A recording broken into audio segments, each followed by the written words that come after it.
with the city work also. Great. Given our residents own the private way, technically speaking, right now to 50% of the roadway for each, I would hope that they would be amenable to that. But Jim, should I reach out to you directly on that, or? Yes, please do. Great, thank you. Do you have my email? I will find it. Google's a great thing. I have your name spelling, so thank you. I appreciate it, everybody. Yep, it's I'll go back on mute now. Yeah, okay. Yep. It's all his first initial, last name at newtonma.gov. Got it. Thank So- you. I'll go back on mute. Thanks so much, everyone. Thank you, Commissioner. It's Jim McGonigal, our Commissioner of Public Works. And I Thank you, see ma'am. we're also joined by Councilor Emily Norton, Ward Councilor from Ward 2. And is that everybody? If I'm not missing anyone, am I? Councilor Laredo is not here. Is not here? Nope, he's Oh, absent. oh, Everybody- that's right. Yep. Councilor Rader told me that. He did. Okay. So Councilor Crossley, I see your hand is up. Is it up again or is it left over? Councilor Crossley, can you hear me? She's muted. I know she's muted, but she doesn't seem to hear me. I Okay. do. I'm sorry. I'm on my phone and it's hard to manage. I'm Okay. taking it down. Okay, just didn't. I'm not seeing any other hands up from the committee, and I'm not seeing, we did get several letters from members of the public on this item, all of them requesting that we hold the item because we haven't gotten the information that we requested. We have one hand up. Oh, I see one more member of the public, Ms. Wheelock, or, Yeah, Dix I'm Wheelock. at, my name is Dix Wheelock. I live at 88 Essex Road. I was unaware that any of the gas line work was being done, but did look at a document that suggests that there's some sort of project in the works that will replace all of the lines up Essex Road, Chestnut Hill Road. Is there a larger project in process? And I'm just sort of curious what the timing of that is. And also just wanted to note to the committee that our residence was not even mentioned in the listing of residents on Essex Road. We were simply left off. So I've really received nothing other than through the neighborhood. I got some notification that this meeting was happening. And it looks like a pretty massive project is either coming or approved. I'm not really sure. it's not approved yet, Mr. Wheelock. It's still under discussion with the committee. I apologize that you weren't notified. You're not on a private way by any chance, are you? Yeah, 88 Essex Road. Essex Road connects to Chestnut Hill and Gatehouse. We're private. Okay. And all the other residents and addresses on Essex Road were listed on the document as existing. Ours was left off, oddly. I'm not overly concerned about that, but Are you more concerned about the timing of this project and what it entails? Is that your concern? yeah, I guess just wondering when it's looking like you guys are gonna do it, or it's gonna get done, and if it's, actually happening, because it's pretty massive. Well, we're discussing that now. We actually, I'm gonna propose that we hold the item because we had a list of questions that we wanted at National Grid to answer that we haven't gotten answers yet. So this might end up being discussed at our next meeting. Okay, could you guys add 88 Essex Road to the list of recipients? I think we can do that. We have the Commissioner of Public Works here, 88 Wheelock Road. 88, Essex. I'm sorry, Essex Road. Okay. I took note as well. Yes, Madam Chair. John, please take care of that. John Daglian. Okay, thank you very much. Thank you. Thank you very much, Mr. Wheelock. Okay, so, Council Cleary, yes, what is the exact questions that you need answered? we had questions about, more specifically about the reasons for why you can't do some repair on, it's always about the laterals, but we'd like more detailed reasons on that. We also had questions about whether this is part of the GSEP project. Like, we sent them all to you, like, I think more than once. Yes. Okay, so I have a response back if you'd like to hear it. You just got it? Yes. Okay. Sure, I'd like to. Madam Chair, Go, I'm sorry. Madam Chair, Yes. Madam Councilor Chair, Gentile. before we get the response, I think there were also some questions from some members of the public that were looking for information on total replacement, the cost of total replacement versus, relining. Yes, I'm sorry. I thought I had said that, but maybe I wasn't clear. You're absolutely right, Councilor Gentile. All right. Okay, Ms. Mulroney, please go ahead. Okay, so as far as the cost goes, I don't have that. I've reached out for that, and that's, usually like filed with the rate, with the DPU and so forth and so on. But, and I don't know if it's 100% relevant with the applying for the grant or location. But the repair and lining for this particular job, this is the information I have for it. The existing cast iron 4 and 6 inch main in Essex Road will continue to be repaired in compliance with the obligation of National Grid to maintain a safe and reliability distribution system. The company will not agree to continue to perform repair activities for an indefinite period as the main has been deemed a risk priority to the extent that replacement with new piping is to be pursued under the project subject to the permit application. The project scope represents a safety risk with replacement and single viable solution to resolve. National Grid has a regulatory obligation to replace small diameter cast iron main in the distribution system with the duration of GSEP. Lining is not a viable option for this existing segment of main with the scope of work in the work order 1505036 or other like segments of small diameter cast iron from either a cost or construction activities logistics perspective.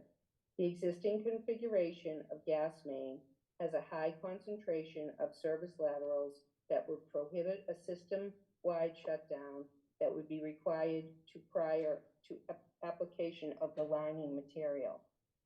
The larger cast iron pipes are not typically replaced, but rather repaired or lined.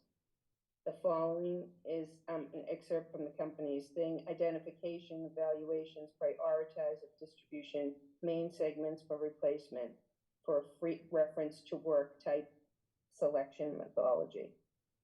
And let me see this.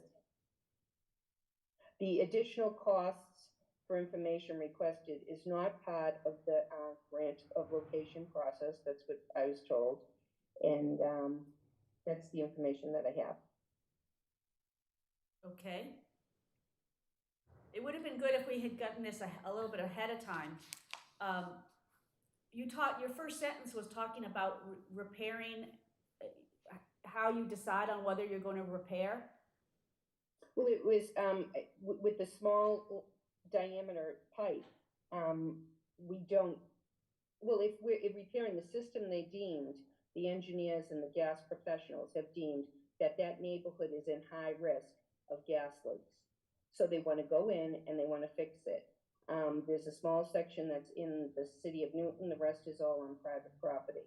And we were saying versus lining versus not lining, the small diameter pipe, it costs more if you wanted to do lining, and it takes people out of commission for weeks, if not months. So that's why they just usually do it on the large size pipe. So what's the minimum, the diameter that's reasonable to start doing relining? I would have to confirm that with my engineers, but it's larger size pipe. Okay. This project is at 3 and 6 inch pipe. 4 and 6 inch, excuse me, not 3. We don't have 3. Okay, 4 to 6 inches? Yeah, some of it's 4 inches and some of it's 6 inches, and it's so old that the potential of leak hazards is great, and that's why National Grid wants to get in there and fix it. Right. Well, as you know, Ms. Mulroney, we have some 700 leaks in the city. We have really pretty bad leaks everywhere. It's just hard to make to understand how the decision is being made about replacing other areas. Like, how many leaks are in this section right now? I can't remember right now what, I don't know off the top of my head, so, actually. but I mean, there's no, like, there's no very extremely significant leaks here, I don't believe. Or at least, May I just make a comment? Yes. Just of a, if you don't mind, sure. On page, so of today's materials, on page 12, I believe it is, I'm sorry, I'm not in front of my computer, but I believe it's page 12. There is a Department of Public Works Engineering Division memorandum from National Grid, from John Dalian, Associate City Engineer to this Right. committee. right, And on that, in that memorandum, on the last page, it does speak to, there's a chart there, a table that indicates what class of leaks are Okay. on Essex and Chestnut Hill and Gatehouse Roads. It speaks to leaks being grade 2 and 3. And it also speaks to how the decision to replace versus repair is made by NGrid, including CFR Title 49 subtitle callout. So I just wanted to bring that to the meeting attendees' attention that there does seem to be some information here. I'm not an engineer, so I don't know more beyond that, but I just wanted to call it out for purposes of this okay. conversation. yeah, Thank you. I'll go back on mute. thank you. So, okay. Are there any questions from the committee?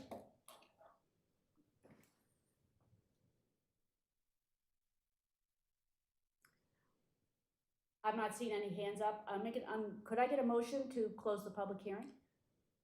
Motion to close the public hearing. Okay. All those in favor, please say aye. Aye. Okay, the public hearing is closed. It's still my preference to hold this for more detailed questions, responses to some of our questions. What I'm interested in hearing from my colleagues here. I'll move hold. You'll move a vote of yes, Councilor Gentile? Hold. You'll move hold. I'll move Okay, I'm hold, sorry, I yeah. didn't. Moved hold. Okay.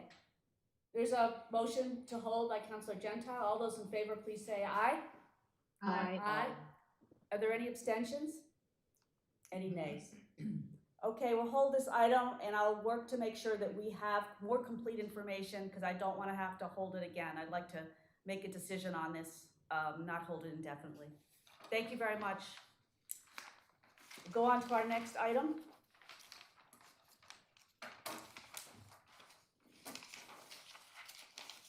I think I brought my wrong glasses. Okay, so 323-23, this is discussion on the Sustainable Materials Management Division. Juanita Treybert's recommendations to rethink curbside collection services for the city of Newton. We've been waiting to hear this for a long time and so glad that you're here, Ms. Treybert. Happy to be here, Madam Chair, and I know it has been long awaited. Let's see, do I have permission to share my screen? And for those members of the public, Ms. Treybert is our Director of Sustainable Materials Management. Can everybody see that now? Yes. Excellent, thank you.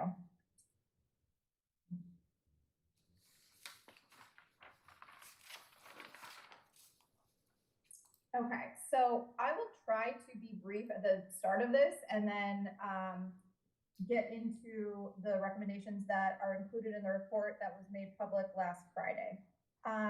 So the overall goal is to start rethinking curbside collection services.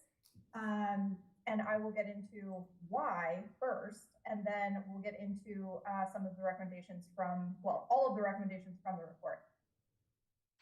So I'd like to start with just setting the context, reminding everyone what we do and what we don't do. And that really does get into the why, for why this report was even thought of and brought to fruition. So as a reminder, these are some slides that I presented at my annual update in April of this year to this committee. So I'm going to run through them rather quickly, but the information will be there for you to have as follow-up. So we provide curbside collection services, including trash and recycling, We contract out for those services with Waste Management. We perform in-house yard waste services. Our waste management contract includes dumpster collection services for municipal buildings, including schools, and some residential properties, including large apartment complexes. We also operate the Resource Recovery Center, and we perform street sweeping. So the residential curbside collection services, again, are the focus of what we're thinking about today. So we have weekly trash service in a 64-gallon blue cart. Overflow bags and or an additional cart are available for a fee. Single stream recycling is in a 64-gallon cart weekly. Yard waste is 38 weeks per year. We have these additional services available for a fee for bulky items, which are large non-recyclable items. Our appliance, e-waste, scrap metal, awkward, unnamed collection is large recyclable items. And then we have a separate collection for mattresses and box springs, since those were banned by Mass DEP in November of last year. We also have an organic subscription preferred vendor program with Black Earth Compost. And we have just under 3,000 subscribers to that program currently.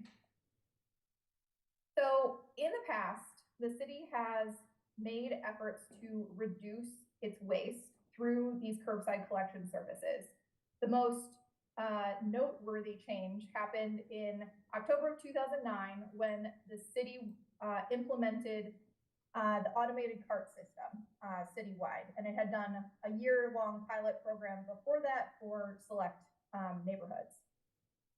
So that's when the system that is in place right now took hold, and the biggest change since then was in February of 2020, that there was a collection fee placed on the bulky items, and the fee was changed for that white goods or that large recyclable item collection. We are unique in that we have a very robust drop-off center. This is not a transfer station because we do not accept residential trash at this site.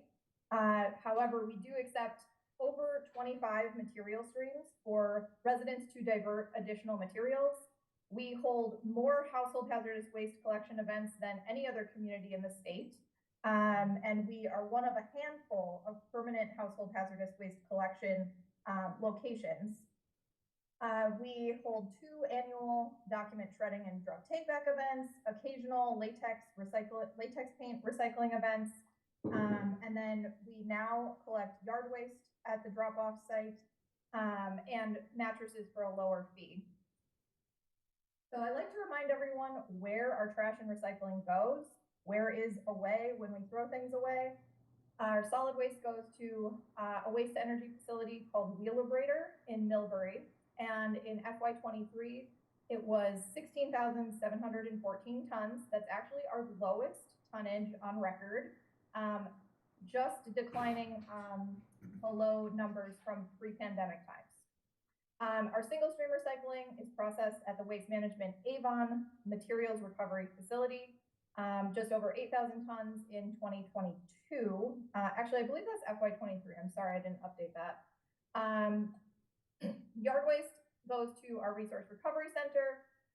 We have a staging area kind of outside of where the residential drop-off area is, and then it is hauled separately to commercial composting sites. All of the other streams that we collect have independent vendors. This is just a chart or graph showing our tonnage going back as far as I have data available, which is FY98. We reached peak trash in FY04 and have been on a steady decline since then. We were already on a decline when the CART program was implemented, and then we've seen kind of a stagnation, drop, and then more stagnation and a little bit of an increase since the pandemic. With recycling, I would say overall it's been pretty even. And I always like to remind folks that, especially with the recycling stream, but this also applies to the trash stream, is that over time, we are using materials that are lighter and lighter. So there is kind of this natural decrease in tonnage.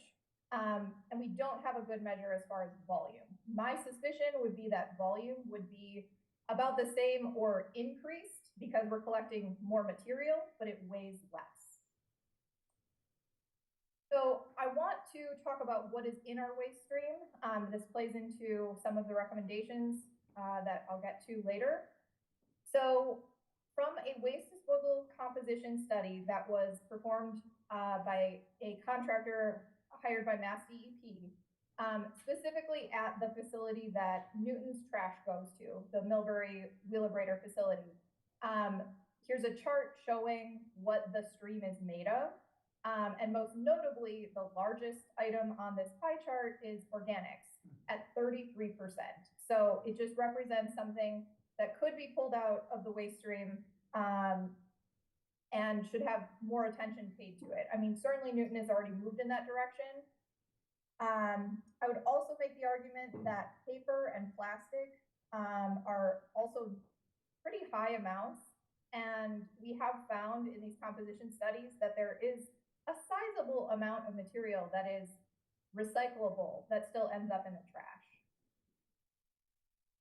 So I want to also kind of set the stage for where things are at in the state.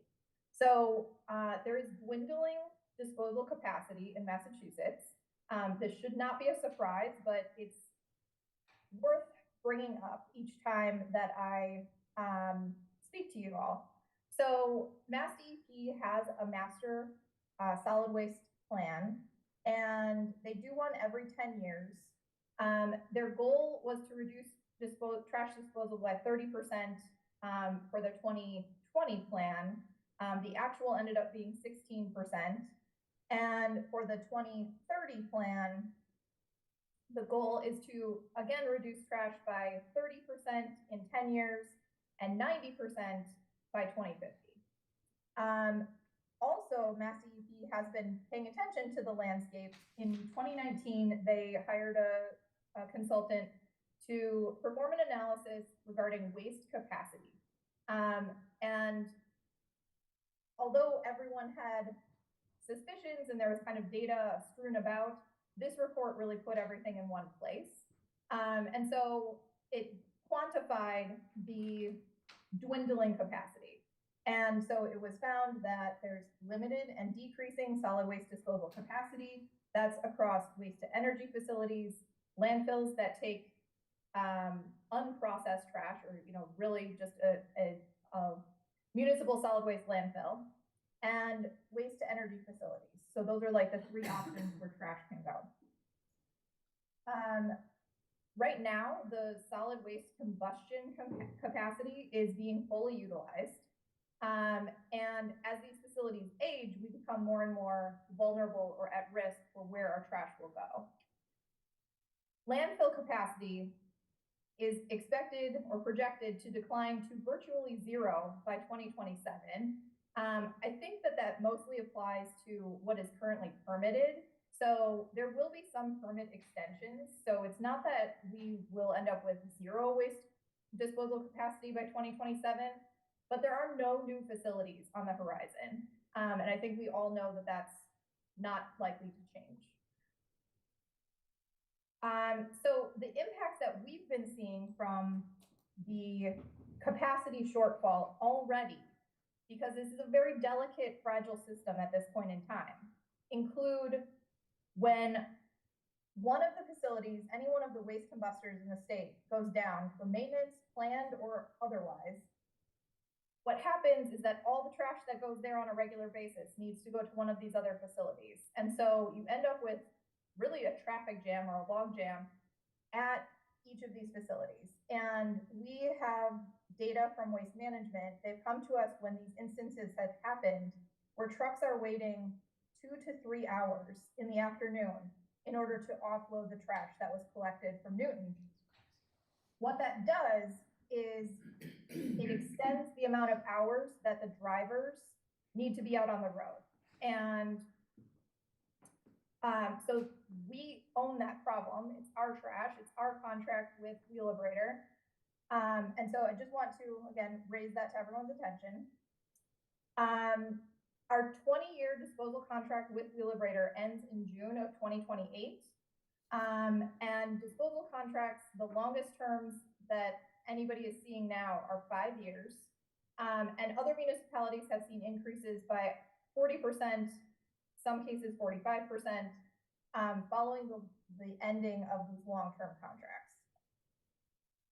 I'm going to go through this very quickly about recycling markets. Just that everyone likes to focus on how much recycling costs. So I have here a comparison of our recycling values from FY22, FY23. In FY22, kind of at the tail end of the pandemic, we actually received a rebate over the year of $77,000 for our recycling. So it actually had that much value at that point in time. The following year, we had a cost of $601,000. However, paying attention to how much we paid for trash at the same point in time, it's double what it was for recycling. So I think it's definitely a number that we need to keep paying attention to. It's just not really talked about much. So we're also looking at long-term planning at a more holistic level. This year's budget does have $100,000 committed for the development of a long-term plan. This is to look at the waste streams citywide. We released an RFP a couple months ago. We received one proposal that's currently under review. So I just wanted to say that that's how we're looking at things in broader terms. And now we're going to come back down to, I would say, the essence of the presentation today, which is the report. So we received a technical assistance grant. It was awarded in November of 2020, so 3 years ago. The goals of this report were to reduce trash, maximize environmental protection, and reduce costs or minimize cost increases. Because we have a couple of contracts that are big dollar contracts that are going to expire in the next couple of years. So our hauling contract expires in June of 2025. So that's about a year and a half away. And we have that long-term disposal contract ending in June of 2028. So that led to the development of this report. I would say it was like trying to write a master's thesis while managing a full-time job, with many, many other things happening all at the same time. That's partially what took so long to get to where we are now. So now I'm going to go through the recommendations. I'm not going to go into detail on every single one because that information is included in the report. And so it's really giving kind of like a context for the way that it was developed and what the recommendations are, and then opening up for questions and discussion tonight. So I divided the report into two sections. One is kind of thinking big picture in terms of how our contract has been set up, or even coming to fruition. So the very first recommendation that I have is to implement a competitive request for proposal process. So this has not been done in Newton. To my knowledge, it may have been done when we initially moved from in-house service to the private sector, but it has not been done since that point in time. The city started working with BFI. BFI was acquired by Waste Management, and we've renegotiated with Waste Management every contract renewal period since. Waste, recycling, and yard waste services are exempt from 30B, so it is not a requirement for the city to go out to bid or an RFP at all. And I do think that there's pros and cons to that existing, and we can kind of go into that in greater detail if you so choose. We also recommend, under this umbrella of an RFP, potentially investigating any possibility of joint contracting with neighboring communities, or to consider decoupling of procurement of services. So right now, in our waste management contract, we have trash collection, recycling collection, and recycling processing, all under one contract umbrella. There's actually even sub-services that I would break down further that could have independent contractors, such as dumpster service, the bulky item pickup, the white goods collection, and servicing of our cart fleet. And those are all touched upon in the report.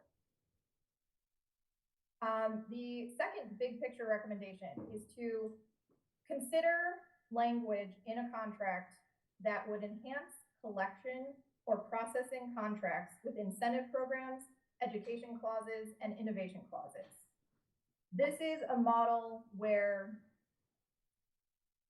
we may pay more at the outset, but the long-term gains would be to reduce waste overall and realign incentives of our contractors so that they are partners with us in our pursuit of waste reduction. So there's been some examples of municipalities at a city or county level that have moved in this direction, but I would say it's still somewhat unconventional and kind of outside the box thinking.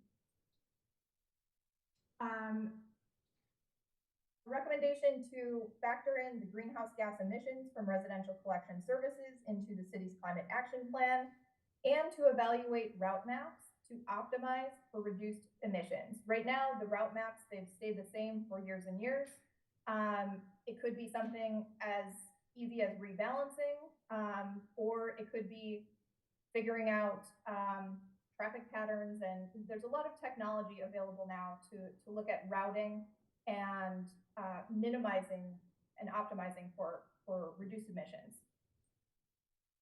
The next one is to enhance our recycling processing contract for increased fairness.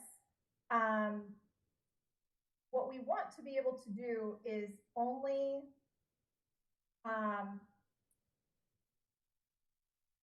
right now, the way that the formula is set up for how we're charged for recycling, I believe that it's very unfair. We are being charged for what leaves the processing facility in terms of the composition of the single stream recycling being broken down into cardboard, paper, aluminum, steel, different grades of plastics. We don't have control over what is all of the material that is going into the facility. We only have control of what is leaving the curb in Newton. So I think that this should be kind of a sticking term going forward in our contracting.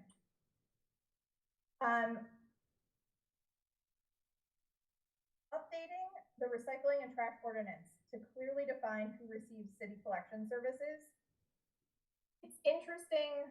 I describe in the report that right now we do not have a definitive number or a list of addresses specific to who we pick up from. There's a patchwork quilt of kind of policy and regulatory timelines that have matched up so that we don't have records of this. The way that the current ordinance is written is that the way that it's stated is that the city will provide service to residents unless they have a special permit that says that they have to get private service. And so there hasn't been record keeping of who has a special permit that says that they need to have private service. So a handful of times every year, I get contacted by typically a condo complex, asking if they can get city service. And then I need to contact the planning department and look for their special permit and see what it says. But there's no kind of database that exists that tell us. And so I always get the question, well, how does Waste Management know who to pick up from? If they have a card out, this Waste Management is driving every single street every single week. So if there's a cart, they pick it up. They don't have a master list either. So I think clarifying that could give us a better scope on what service, how much service we are providing, and kind of the level of equity and inclusion and access to recycling that is available to Newton residents. I also recommend that we reduce the holiday delay schedule for contracted services to only the major 6 holidays. And this is actually the preference of haulers. It causes a lot of administrative problems when we go on a delay week. And we have experienced recently that if we are already on a delay week during the winter months, and then a major snowstorm comes through and service needs to be canceled or delayed, if we're already on a delay week, the math does not add up that there's enough time to be able to provide service if we already are delayed one day. And that has to do with DOT hours for the drivers. They need to have at least 1 day of rest every 70 hours of driving. And then in the report, it's actually, this recommendation is structured differently, but for presenting, it made more sense to put it here. I recommend that we explore changing cart ownership to the hauler. There are models that exist where the municipality is not the owner of the cart. Instead, the municipality leases the carts from the hauler.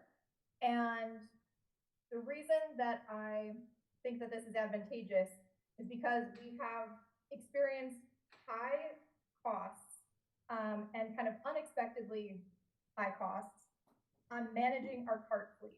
So right now that fleet is 13 years old, 14 years old. The expected life of a cart is 10 years, or that's kind of the warranted life of the cart. And so we've seen a lot of damage, a lot of turnover, and overall, it's just not something that is easy to forecast. So there's the initial cost of the carts, and then there's an annual ongoing upkeep cost to repair or replace the carts. So I recommend that we get out of that business. Instead, if the contractor were to own it, they're going to take better care of the carts because it's in their best interest. So then there's a set of recommendations about diverting food waste. So there were options that were investigated, but not deemed feasible within the next 3 years, which would be kind of the time frame that we're looking to change our hauling contract. So these were to separate food waste collection performed to perform separate food waste collection by DPW. So this is the model that Cambridge has adopted. They perform trash service in-house, so they still have their own trucks, their own staff. And so when they went citywide with their organics collection program, they took one of their trash trucks and turned it into an organics truck, and then they purchased a new truck, and now they have 2 trucks that go around and do organics. This has pretty high costs. I would say there's not grant funding available to cover the full costs, a lot of logistical and coordination challenges, and certainly a high administrative burden to keep track of everything. We investigated co-collection of food waste with yard waste, and this also faced a number of challenges.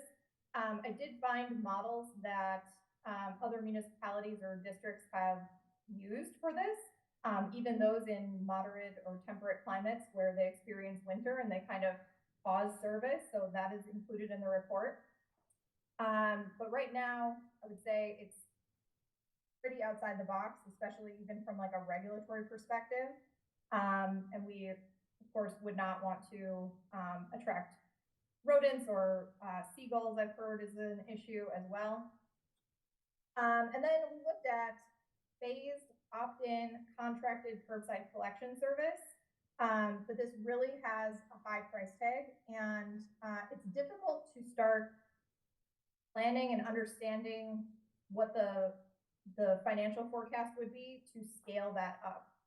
So other communities are starting to move in this direction. Watertown, one of our neighbors, is following this model and kind of investing in it, but they have a plan for the first, so they're in their 2nd year of this plan right now. They have a plan for the first 3 years, but not really sure what they're going to do after that. So the recommendation that came out of the report as kind of feasible to get off the ground very quickly is to pilot and get a better understanding of in-home food waste processing capacity, using units that are called countertop composters. So we found that this had a relatively low cost. The cost to the city can be paid for using grant funds that we already have on hand. There's fewer logistical challenges than coordinating curbside collection. There is a significantly reduced ick factor for residents, which we have found, not we, but just kind of the industry has found is a major deterrent to get residents and just regular people to participate in these programs.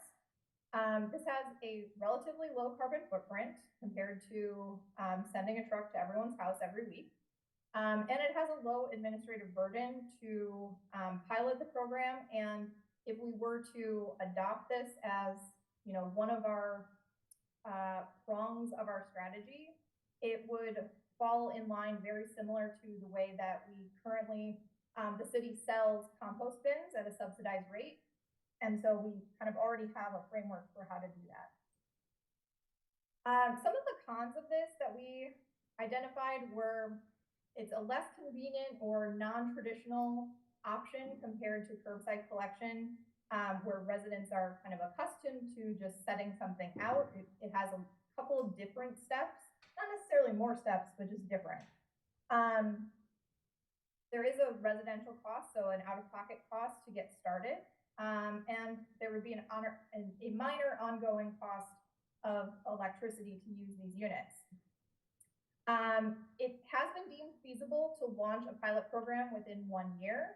And as I said before, the ongoing program could be modeled after our backyard compost bin. So I'm almost done. So we have several options that we included to enhance waste reduction incentives. So the way that I was terming that is thinking of how the city put in place a cart size limit when this current cart program was put in place. Before that, there was no limit at the curb. You could set out whatever you wanted, you know, as long as it was your trash day. And so that was, the cart created a limit, which was an incentive to reduce your waste. You had to do that, or if you had extra waste, you were going to pay for an overflow bag. So the first one is to reduce the standard trash cart size to 35 gallons. When we worked with Mass DEP on this project, 16 municipalities were identified as already having made this switch. So everything else about our program would stay the same. It would just change the cart size by cutting it in half. We have investigated a transition from our current tax-based funding model to a utility-based funding model using a phased-in approach over 3 years between 2025 and 2028. So if this were decided to move forward on, this would be baked into our 2025 contract, and there would be a lot of administrative coordination and planning to make that transition. And the goal would be to have a quarterly fee that would, quarterly or annual, quarterly makes sense because it would go with water bills. And so it would be to allow some flexibility for residents to choose a different cart size. So it could be incentivized where a smaller cart costs less money and a larger cart size. So if you want more space for what you want to set out at the curb, then you pay a higher fee. Brookline has moved to this model. They've had a fee in place for a long time, but they did move to a variable cart size model in 2017, I believe. And they've had a lot of lessons learned from it, but overall, I think it's a very good residential experience as far as having mixed choices. And then a variation of this was to introduce variable cart sizing with an annual fee in 2025 at the turn of a new contract to offset our cost increases. So in this case, the fee would be lower than in option number 2, because the goal would just be to have the fee set so that it covers whatever the new costs are to the city. And we would have 2 or more card options at that point in time.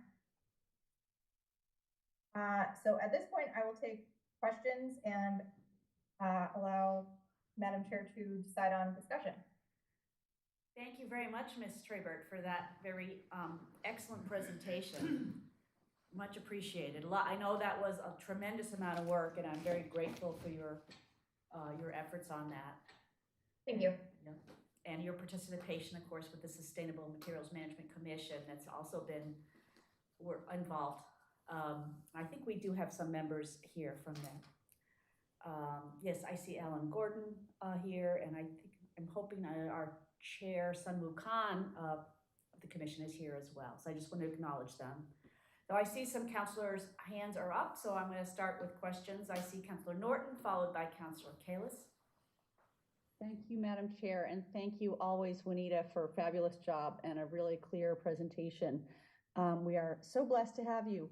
So I am intrigued by many aspects, but I wanted to touch on the one about having the waste hauler partner with us on the waste reduction strategies. I love this idea, not only because it's a great idea, but also because I suggested something similar about 6 years ago.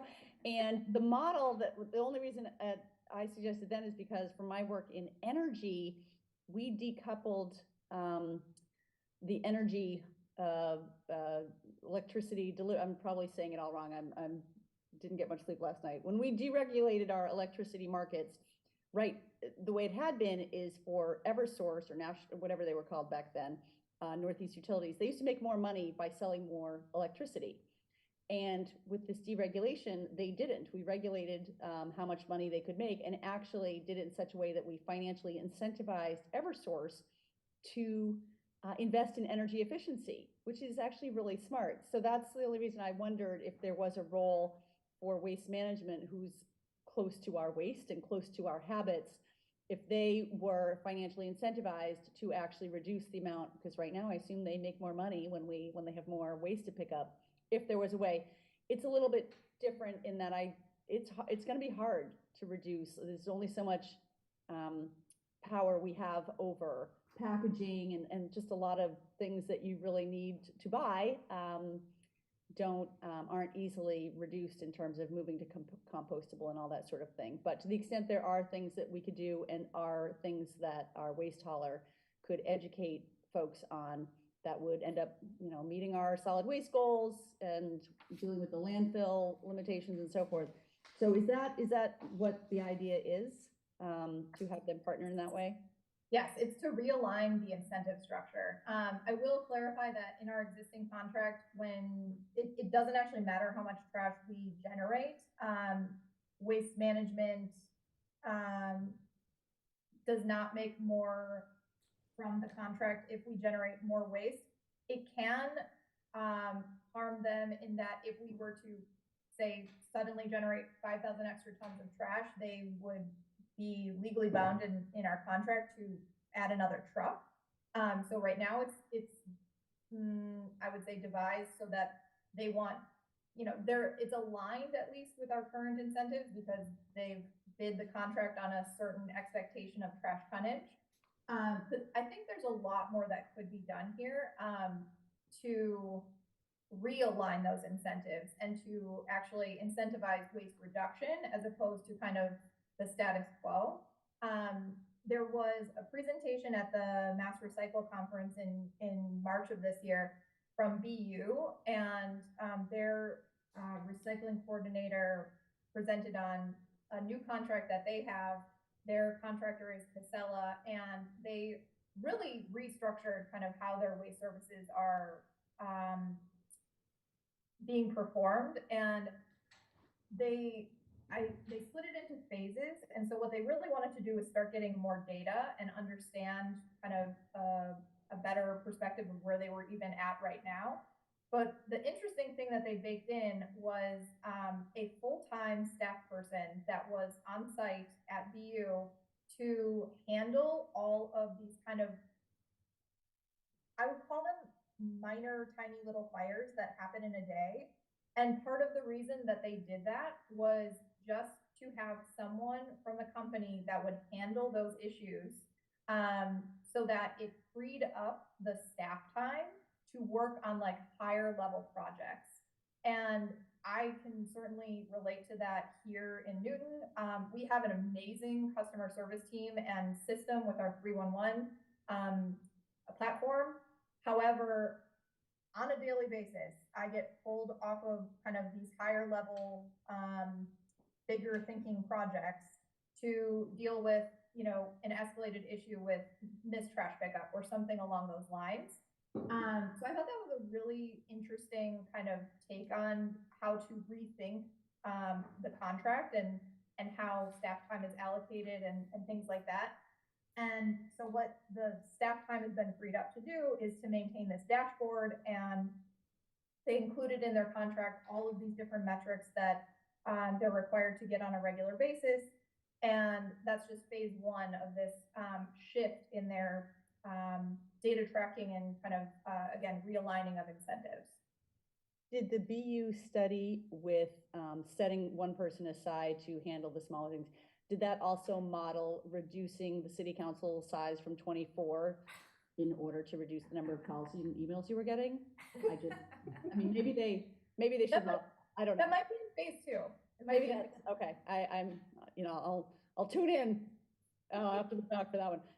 No, that sounds reasonable in terms of the contract not relying on the volume of solid waste. But I guess conversely, there's nothing in it for them to, you know, they're paid the same if no one throws anything out or we all reduce. So to somehow build that in makes a lot of sense. Thank you. Okay, thank you, Councilor Norton. Councilor Kalis. Thank you. That was an amazing presentation, and I'm so appreciative. That was great.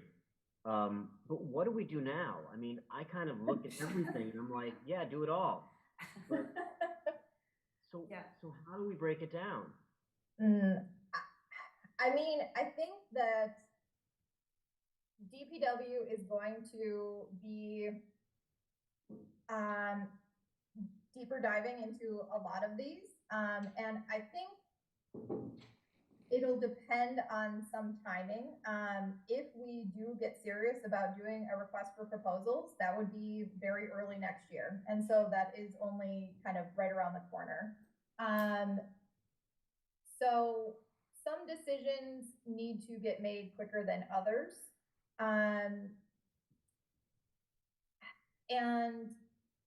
you know, when thinking about changing something as robust as moving to a utility-based structure, that kind of needs to be put in motion sooner than later as well in order to plan for the next contract and include that in an RFP and kind of what does that look like for our parts and how does that fit in. It just has a lot of moving parts to it. I know the Sustainable Materials Management Commission is going to be highly engaged in this. They will be covering the report in greater detail at their meeting at the end of the month. So I also alluded to how there's this larger RFP that we put out for a long-term plan for the city.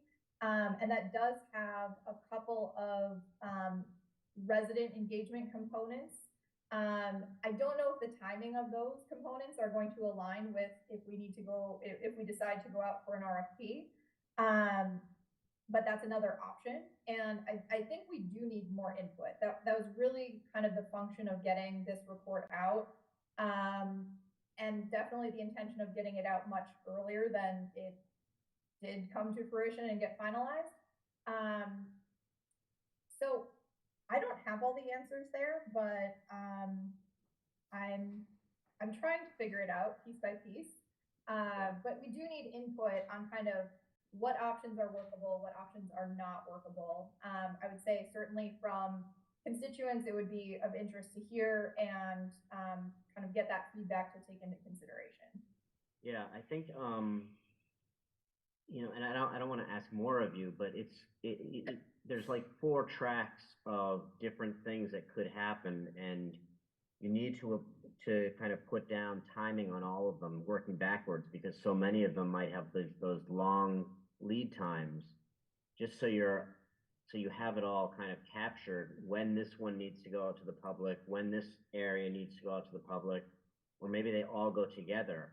But it's really a complex challenge, I think, for you and for the administration to figure out what goes first, what goes second, what is the timing with everything, how do we do the best type of communication to people, because this is going to change there's going to be a lot of questions, and you know, it might be that you adopt some of the way that zoning was done last year, where you have open meetings or things in the library where things are posted. I don't know, but just to get out to people. But I think that's the next challenge, and I think it would be great if this committee could be updated periodically to go along with you as to what the progress is, because once you start being public with, I mean, with a lot of the information, more so than just having the report, we're definitely going to be asked a lot of questions, and it'll be helpful if we're all kind of singing from the same song sheet.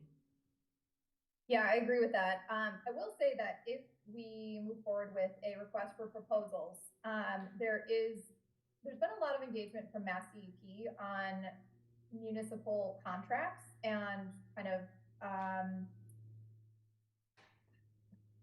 I would say, helping municipalities to kind of gain some power back, gain some leverage back, creative ways to put out a request for proposals, in other words. So there's this model that has been used a couple of times now,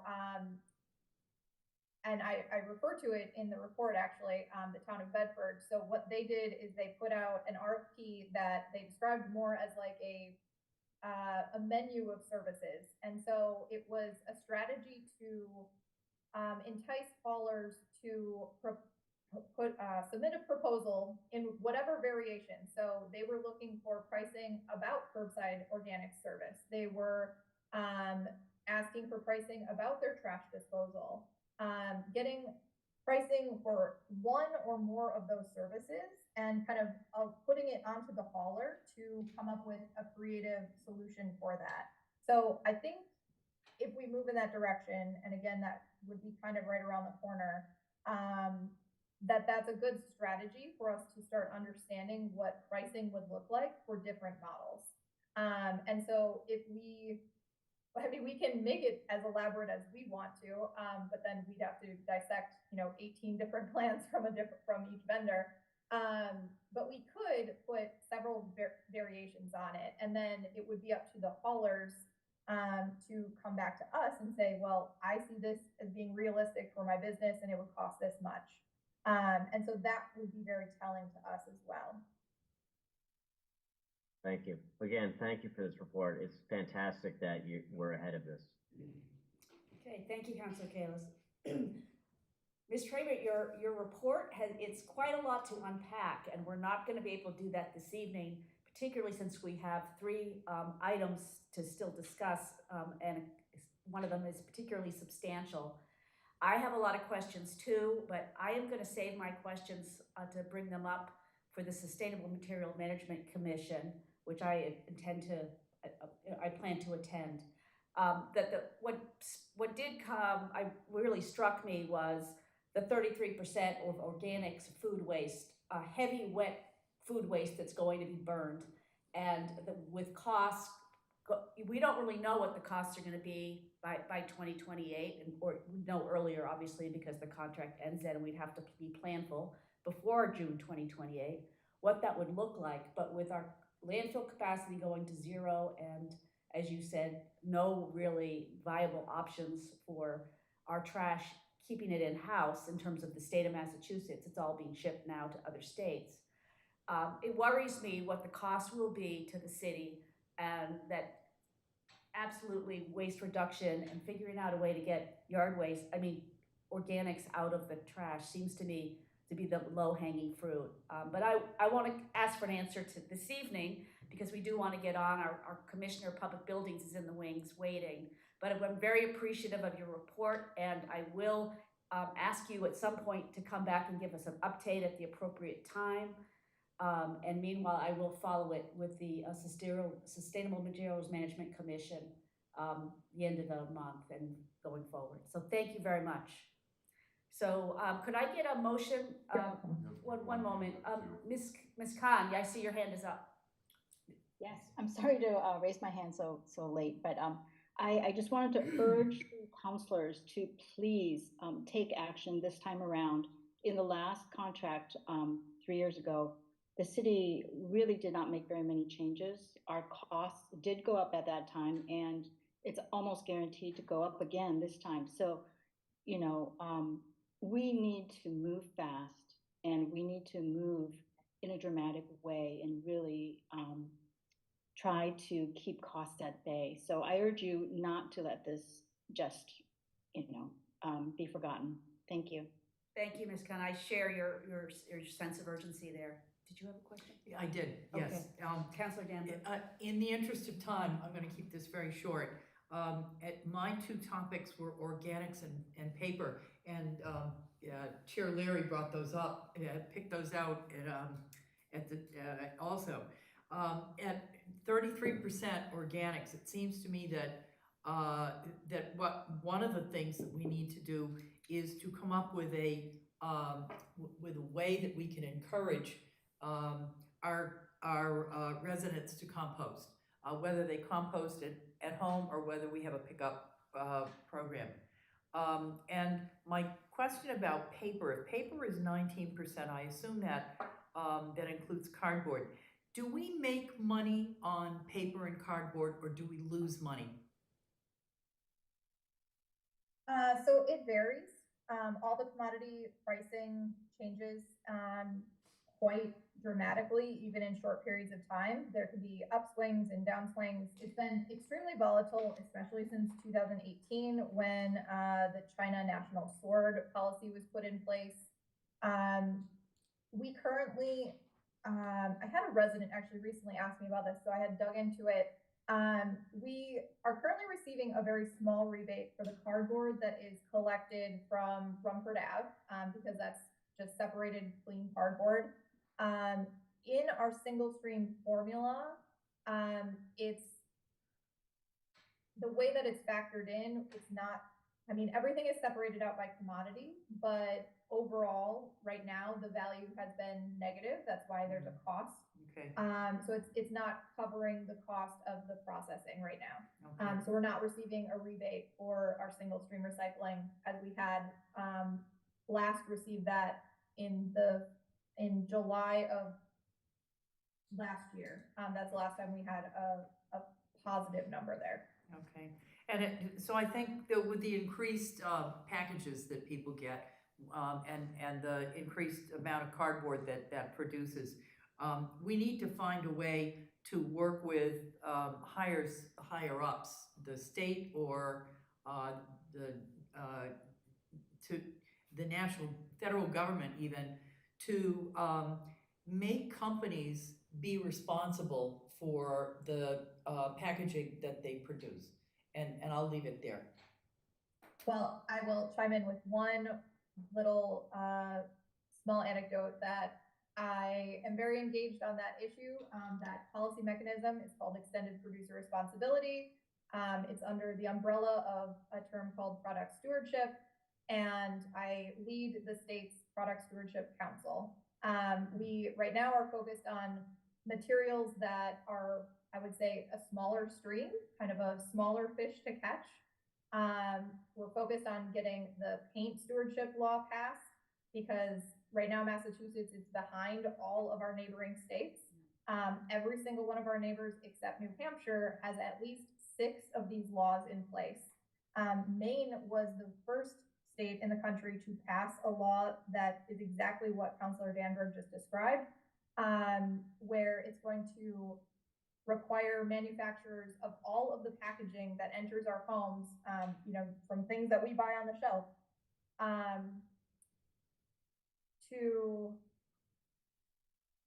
it would pay for all of that. Basically, we would no longer have a recycling processing bill. We would be reimbursed for all of it. So I'll end on that. I'm very engaged in Thank you. as well. Thank you. Thank you very much. Could I take a motion to hold the item, please? Move to hold. Councilor Danberg has made a motion to hold. All those in favor, please say aye. Aye. Aye. Any nays or any abstentions? Okay, thank you very much, Ms. Trabert. Great presentation, much appreciated. So You're welcome. our next item is 323-23. It's a request for a discussion on Countryside Elementary, Lincoln Elliott, Franklin, and the Horseman Elementary School projects. And I'm pleased to have our Commissioner of Public Buildings, Josh Morse, here this evening. Good evening, Commissioner. Thank you very much, councilors. Appreciate the opportunity to provide you with an update this evening. The Countryside School project is moving quickly through the process. We are working through the MSBA pipeline at the same time working through the local process here in Newton. Later this fall, we'll be starting the site plan approval process, understanding that that's coming down the line, and with where we're at with MSBA, it made sense to get in front of all of you and give you an update on the project. There is no vote tonight, but we are joined by a lot of people. We have Donna Danisco from Danisco Design, Vivian Lowe from Danisco Design, and Davis Whitaker from Danisco Design. We have Steve Brown from Doran Whittier, our OPM, Owner's Project Manager. Alex Valcarci from my department, Stephanie Gilman from Newton Public Schools, and I don't think I missed anybody else. I'm going to immediately turn it over to Vivian, and she's going to take you through the presentation. Oh, I'm sorry, we have Janet Bernardo. Certainly don't want to forget you from Horsley Witten, who will be covering a portion of the presentation tonight. So Vivian, the floor is yours. Thank you so much. Let me share my screen. All right. Can everyone see my little arrow moving around? Yes. Hopefully, yes. Can. Okay, awesome. Great. Thank you so much. Great to see you all, and we appreciate your time. We want to be respectful, so I'm going to give a very brief overview as to what we've been up to for the past 6 months. I'll try my best not to get into the weeds, but we are all happy to answer questions at the end. So as Josh said, we are nearing the end of our schematic design phase. We are looking to submit the MSBA package actually next week as we move towards the 550 site plan approval process. We're hoping to wrap that up at the end of the year, first of next year. As part of that process, we've had several meetings in the past several months. We've had introduction meetings with Concom. We've met with Newton Historic. We have their decision for no delay in demolition. We've reviewed with Mark Welch, the trees, fire prevention, public safety, as well as having some preliminary design reviews with engineering, as well as with Jennifer Steele, conservation agent. And last week we met with DRT. We are continuing to meet. We've been meeting with DRC, and we have one meeting scheduled next week, hoping to have their vote to approve moving ahead. Okay. So when we last met, we were at the end of the very preliminary feasibility stage where we had a preferred schematic, conceptual plan, and since then, during the schematic design phase, we've been really developing that. We've been taking the educational program that was established and really putting form to it. We've had a chance to get some really great feedback from the folks we've met with to come up with a site plan that we believe meets everyone's needs. The site plan consists of dedicated parking for 55 staff members. 3 of those are accessible spaces. We have a dedicated van drop-off off that parking lot. We have a fully accessible playground with play structures that will also be accessible, a couple of opportunities for outdoor learning, as well as a space for practice softball. So throughout this process, we've really maintained the building in its corner. It really made the most amount of sense to locate the building here, and Janet's going to talk a little bit about that shortly. We were able to separate car drop-off and pickup from buses, and we've also been able to provide a 360-degree access from emergency vehicles. So Janet's going to talk a little bit about how our site improvements address the existing conditions. Janet? Hi, again, my name is Janet Bernardo, professional engineer with the Horsley Witten Group. And I think we talked about this a little bit in April when we met. The image on your left is the aerial view with the red circle line circling the property of the site. The blue is the 100-year floodplain, so we are very aware that the property sits within the floodplain. And the image on the right is the profile that shows where the different floodplain elevations are. The 100-year floodplain is at elevation 112.4.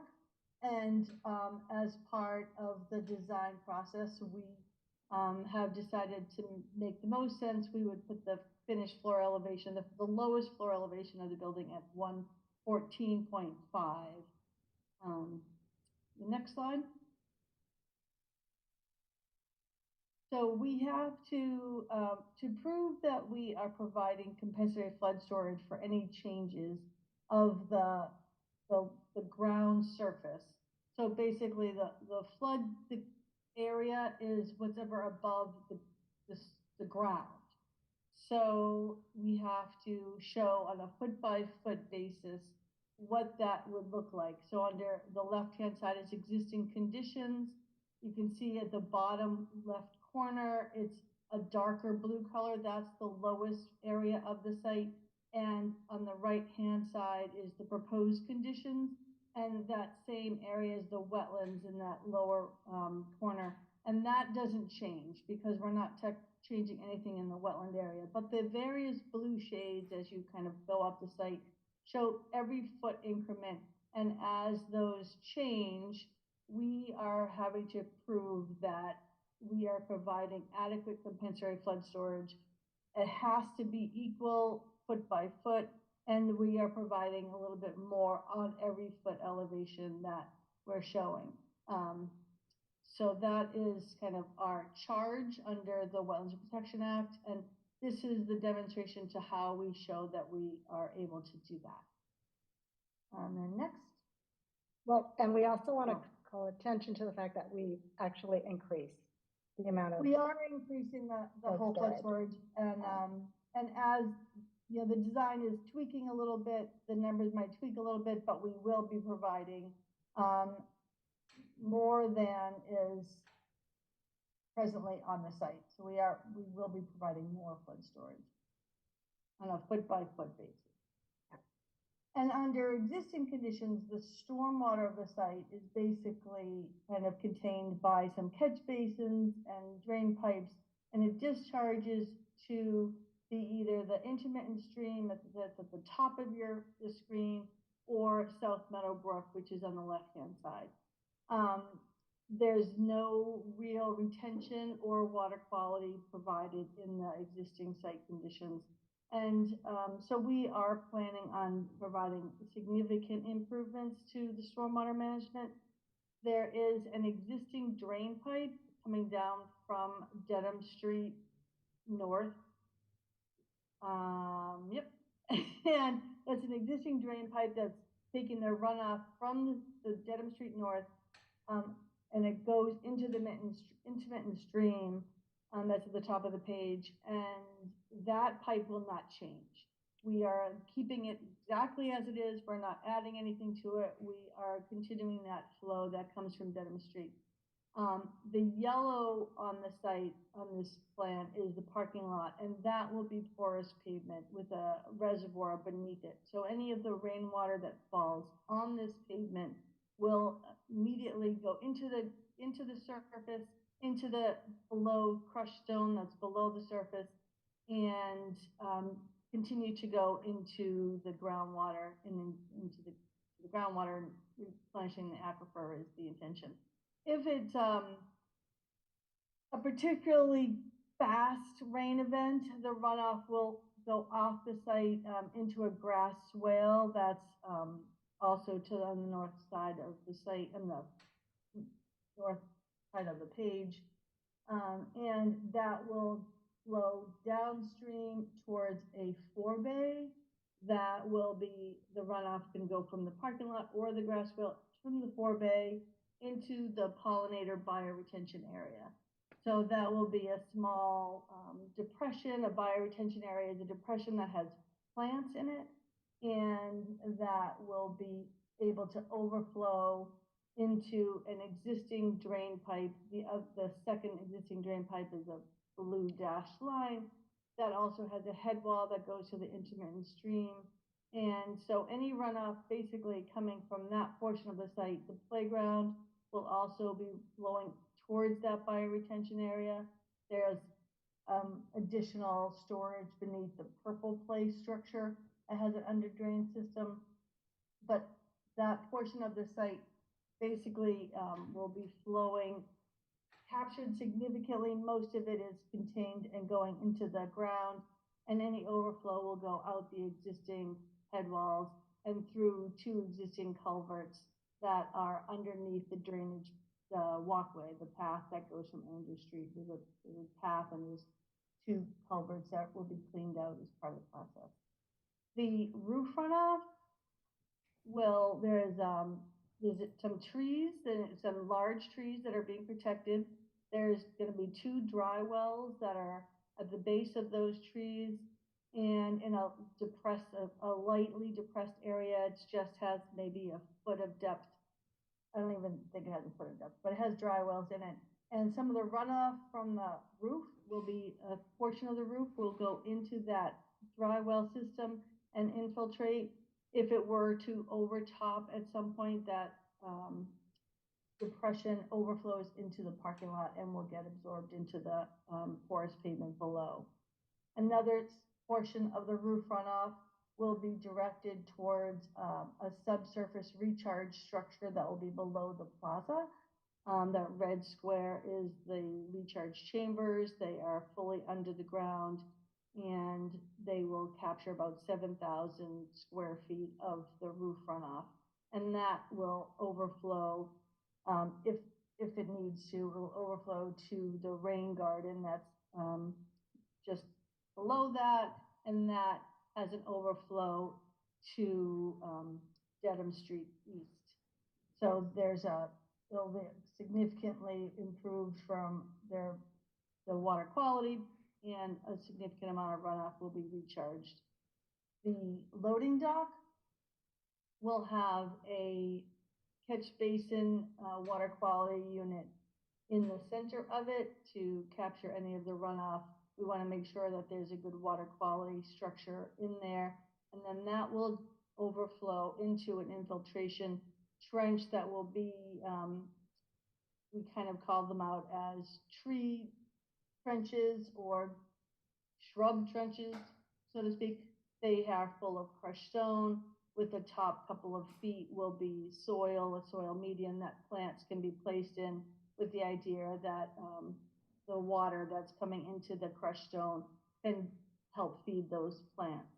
And that would overflow, if it needs to overflow, to the Dedham Street system as well. It's nice to have an overflow system in the event that there's that much rain, but these systems should be containing the majority of the runoff that falls on the impervious surfaces of the site.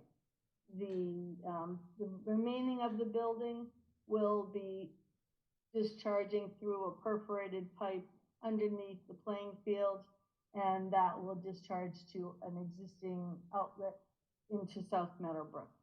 So we are infiltrating majority of the runoff of the impervious area will be infiltrated. There is high groundwater, and so we are keeping most of these practices are at a higher surface elevation. Like the porous pavement is just a couple of feet below the existing pavement, while the recharge chambers had a little bit more depth, so we were able to put those under the ground and have some significant depth, because that's at like the highest point of the site. So basically, we're not increasing any peak rates of stormwater discharging off-site. We're not increasing the volume of stormwater flowing off-site, and we're significantly improving the water quality as well as recharge of the facility. Great, thank you, Janet. All right, we'll keep going. We have met with Newton Public Schools, with the schools transportation folks, Newton's transportation folks, and have a plan that really does separate the buses from the vehicular traffic pretty well. I guess we can answer some questions now. Counselor Norton? Yeah, go ahead, Counselor Norton, if you want to pause here, I'm sure you have Yeah. questions Yeah, about the could we, stormwater. I mean, probably all can guess where I'm gonna go. Yeah. Can we go back to the FEMA slide?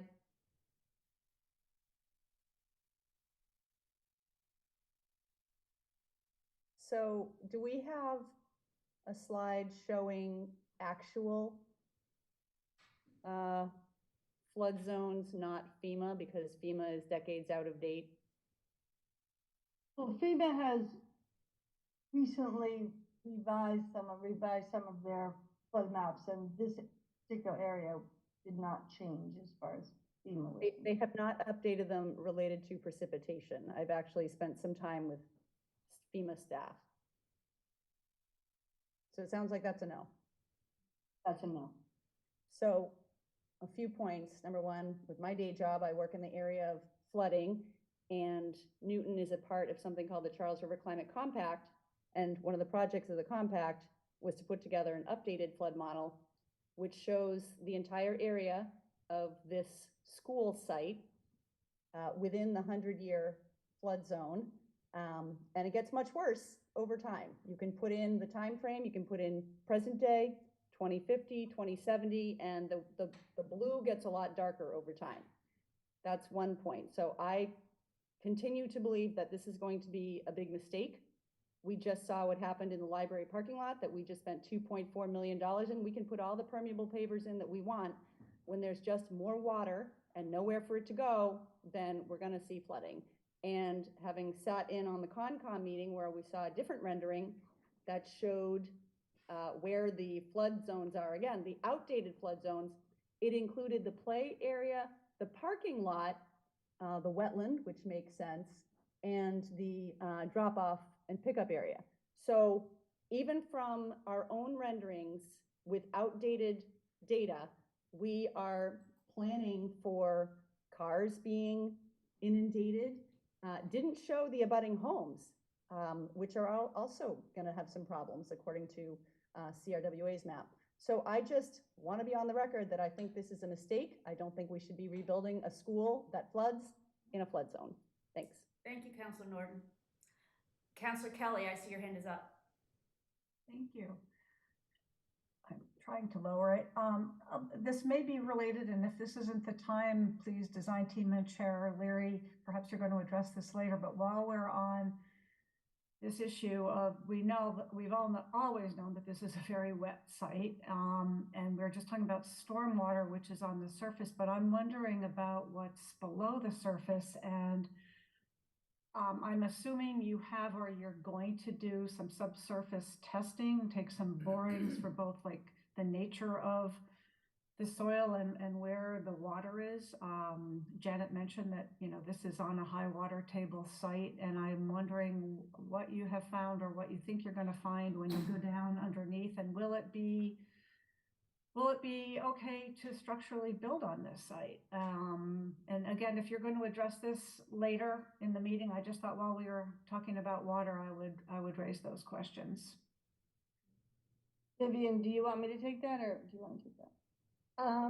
You can take it and I can augment it, so. There was a geotechnical engineer completed a number of test pits and borings on the site, all kind of around the site. They did a permeability test. To be fair, their test showed infiltration rate that was not too bad.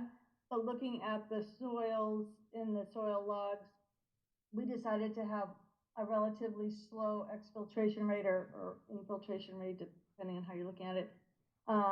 So there's some fill on the site that would need to be removed. Obviously, there's where the building is, and there'll be material brought in. I think Vivian will talk about the building, but from a stormwater point of view, will be able to exfiltrate. It's gonna exfiltrate slowly, but, it does have capacity, and the groundwater is in the areas that we're showing stormwater infiltrating, we are, actually able to have that 2 foot of separation that's required by DEP. We may have places that we're proposing infiltration, such as the perforated pipe that's going from the school to South Meadowbrook, that does not have the 2 feet of separation. So, we're hoping to include whatever infiltration we can and not take credit for areas that maybe are right at the groundwater surface. We're not taking credit for it, but we will still encourage infiltration on the property. So we do have the capability from the borings and the test pits that were done. Thanks, Janet. When were those borings done, by the way? And how deep, how far down did they go? I think they What were done happened- last fall. They were done last fall. Oh, a year ago? And then we had some more done in September. So we are anticipating that report to be updated to augment the previous report very shortly. Okay, thanks. There's something, and I don't know the right terminology about how they evaluate the rate of, I want to say absorption or sponginess or rain, whatever, and that's something that you'll be looking at and evaluating. Yeah, that's part of the permeability. They do a permeability test as well as looking at the soil material and classifying it and determining what an exfiltration rate is. Exfiltration is when it's leaving a stormwater practice, infiltrating is, right, it's coming, it's kind of the same word, just sounded differently. And that's what that tells us. The soil test, the test pits really tell us where they dig with an excavator down 4 or 5 feet to determine where groundwater is and determine what the soil is for that. And the borings were deeper for the structural piece of the building. So kind of my question, I guess, is a below grade question along the lines of what Councilor Norton asked. You're so far feeling like will be safe and structurally sound, if not environmentally sound, to build again on this site. Yes, structurally sound, environmentally sound, yes. I see our commissioner has his hand up, so let me give him a chance to weigh in here. Go ahead, Commissioner. Thank you. I just wanted to go through a few things. These are, so in preparation for this evening and anticipating some of these questions, I had asked our design team at Horsley Witten to prepare some answers. I just want to read through a few of these briefly because I think it will help. And some of this is a little repetitive, but it bears repeating. So I just want to make sure that people are aware we are reducing the peak flow and the peak volume of stormwater leaving our site. We are increasing the flood storage capacity on our site by 26,135 cubic feet. We are reducing the impervious area on our site by 11,175 square feet. We are not directing any stormwater at all from our site onto any of the residential properties. In order for flooding to occur on our parking lots, we would need to see over 20 inches of rain in a 48-hour period. So that's 10.26 inch rain events in a 24-hour period back to back in order to see flooding in our parking lot that would jeopardize a vehicle. To put that in perspective, those are hurricane level events. And I don't believe that during back-to-back hurricanes or one Uber hurricane that we would be likely to have staff and students at school. But I just wanted to point that out as well. Yep. Commissioner, can you remind us of the August 8th storm? How many inches of water there were in that period for comparison? I think it was much less than 20 inches. No, it was not. Yeah, it was not even close. It was like nothing. 2 to 3. So 4 to 4.25. Or in what period was that? That was over a shorter time period. I think it really only rained for, I don't know, 6 hours. So we could get that information. Okay, just for comparison, because that we are definitely seeing much more increase in these heavy saturation rains. It's something to be concerned about. Absolutely. And then the last piece of this that I wanted to point out, and of course, Janet, feel free to weigh in on any of these. I'm not suggesting you need to, but if there are questions, by all means, because I'll quickly get in over my head. But I also asked the question of what kind of flooding would we need to see in order to jeopardize our building? And that was a very interesting response.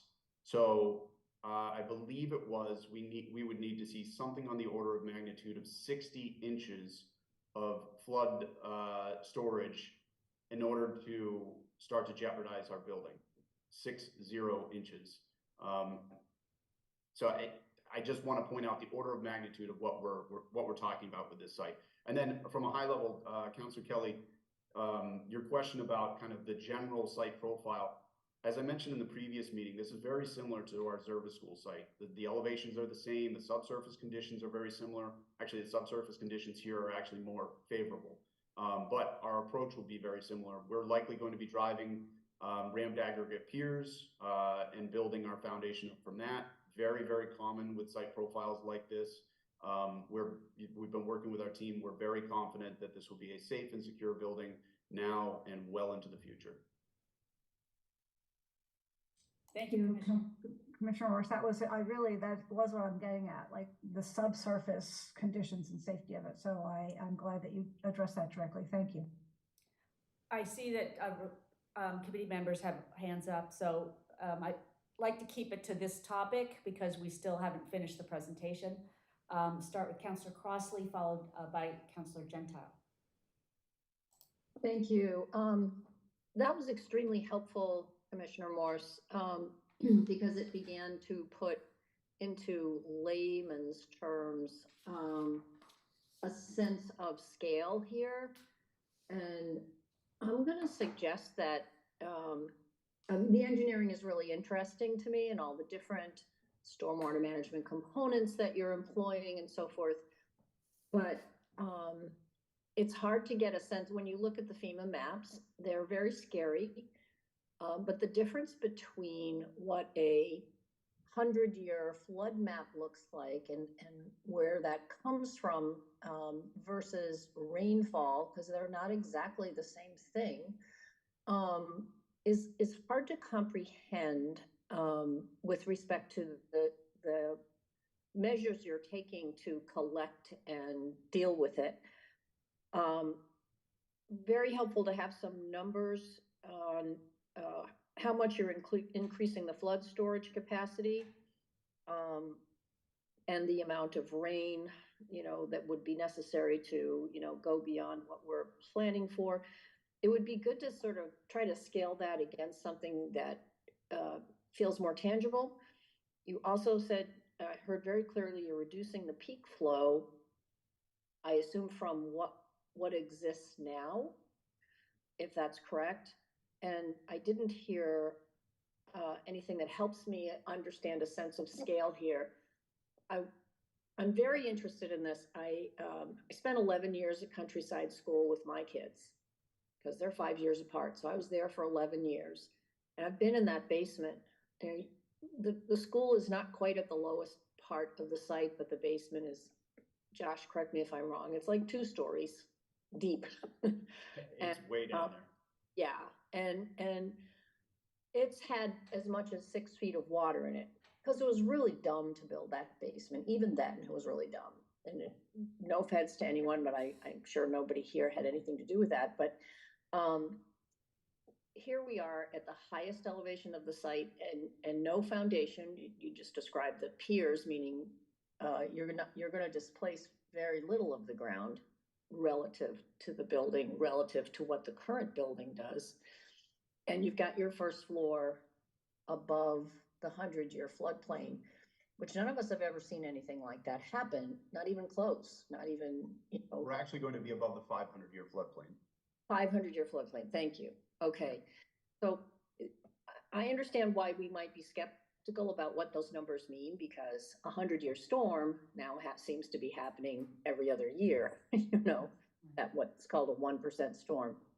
I guess I'm not criticizing, I'm just saying it might be helpful to, when you're giving the next presentation, to kind of start with the big picture if you can, start with the things that make sense to the broadest audience and then get into the detail. Is just a suggestion, and I'm gonna wait for the rest of the presentation. Thank you. Thank you. Councilor Gentile. So I don't think I was around for the building of the basement that's been referenced, but I was around for the re-bricking of the entire building, and that was pretty controversial also. But anyway, Josh, I hear what everybody said.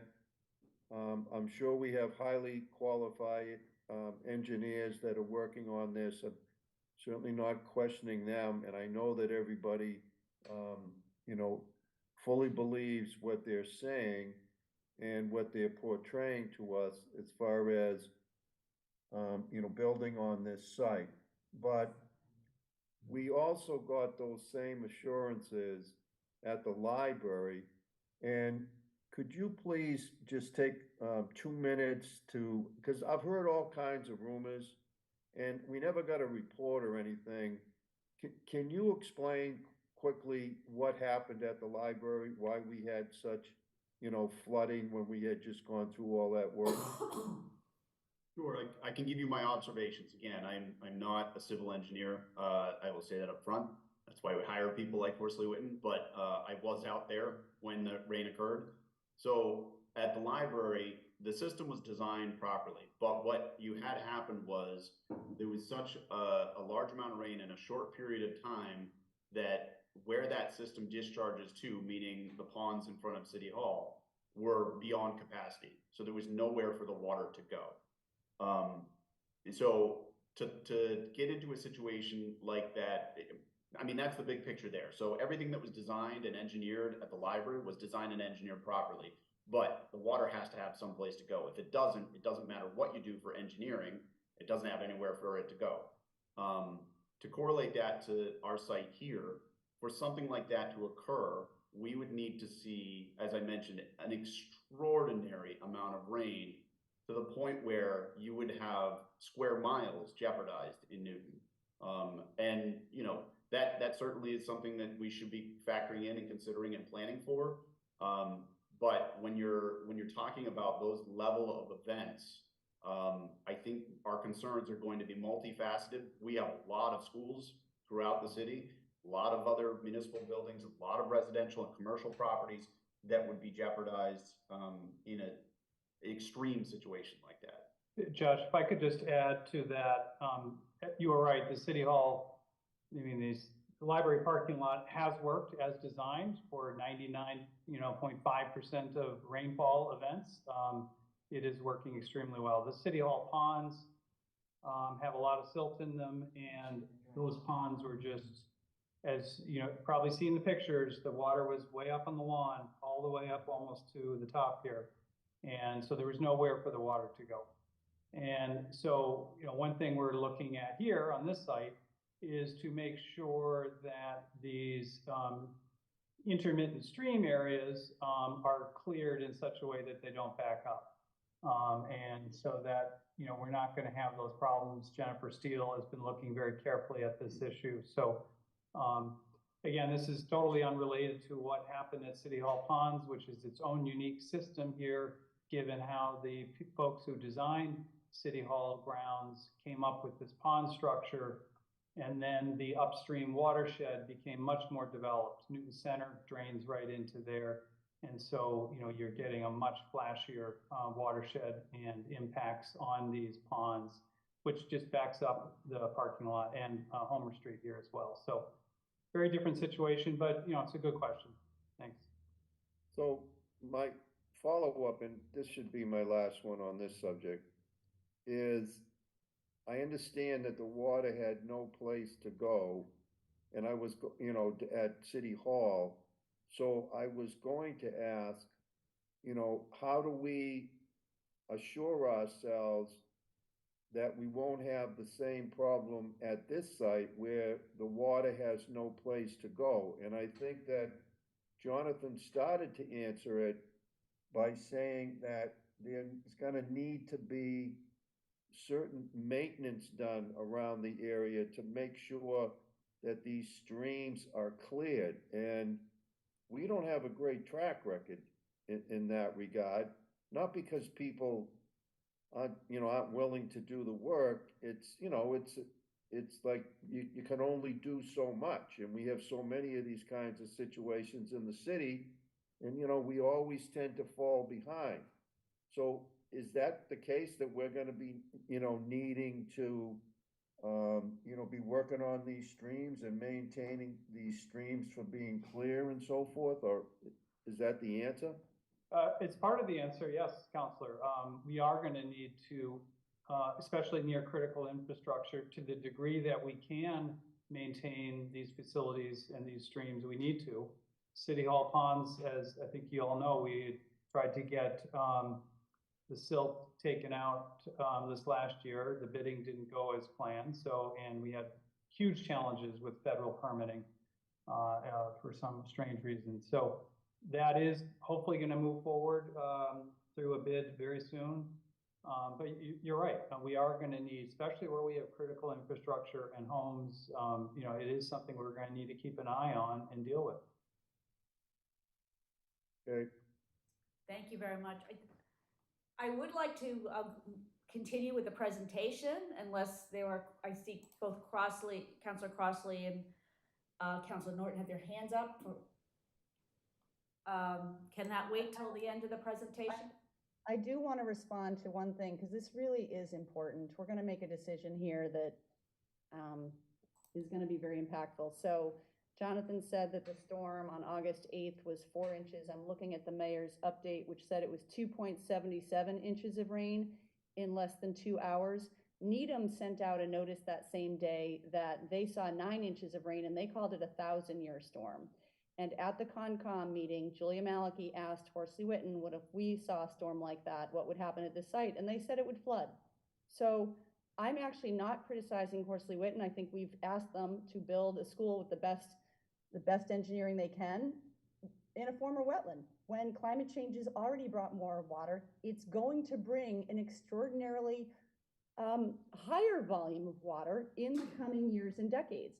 And I'm not faulting Josh. Josh has been tasked with building a school on this site.